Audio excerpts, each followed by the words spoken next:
তুলে নেয়। তো আসলে দেখেন এই যারা চাকরিজীবীরা আয় করে 30 দিন পরে। আপনি যদি কোনো একটা জায়গায় গিয়ে চাকরি নেন, আপনাকে কি রেগুলার বেতন দেবে? আপনাকে বেতনের জন্য 30 দিন অপেক্ষা করতে হবে। যারা ছোট ব্যবসায়ী, স্মল বিজনেস ওনার, তারা প্রতিদিনের হিসাব প্রতিদিন করে। আজকে বাদাম বিক্রি করে আমি কত টাকা ইনকাম করলাম, হিসাব শেষ। একটা কথা মনে রাখবেন, if you want to be a rich man, first think like a rich man. আপনি বড় হতে গেলে আগে আপনাকে, ধনী হতে গেলে আপনাকে আগে ধনীর মতো চিন্তা করতে হবে। মনে রাখবেন এই পৃথিবীতে সবচেয়ে বেশি বিক্রি হয় কিন্তু বাদাম, স্যার রাইট কিনা? প্রত্যেকটা পার্কে পার্কে আপনি দেখবেন বাদাম বিক্রি হয়, কিন্তু কখনো দেখবেন না যে একজন বাদাম বিক্রেতার বাড়ি বিল্ডিং উঠেছে, রাইট কিনা? আর আপনি দেখবেন একটা মার্সিডিজ গাড়ির শোরুমে যে ছেলেটা ঝাড়ু দেয়, ধোয়া মোছা করে, 10 বছর পরে দেখবেন ওই ছেলেটা একটা মার্সিডিজ গাড়ি হয়ে গিয়েছে।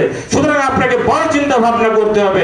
দেখেন যারা বড় ব্যবসায়ী, তারা আয় গ্রহণ করে 365 দিন পরে, তারা লাভ লস হিসাব করে কতদিন পরে? 1 বছর পরে।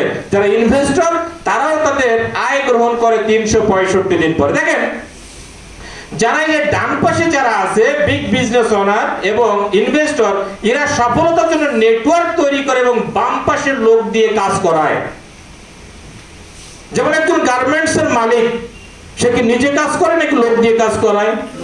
লোক দিয়ে কাজ। একজন বড় মাপের একজন কন্ট্রাক্টর, সে কি নিজে কাজ করে নাকি লোক দিয়ে কাজ করায়? লোক দিয়ে। তারা একটা নেটওয়ার্ক তৈরি করে, রাইট কিনা? আজকে আমরা যারা ম্যাগনেসা করি, আমরা কি করতেছি? নেটওয়ার্ক তৈরি করতেছি। দ্যাটস মিন সেম কাজটা আমরা করতেছি। বিষয়টা ক্লিয়ার?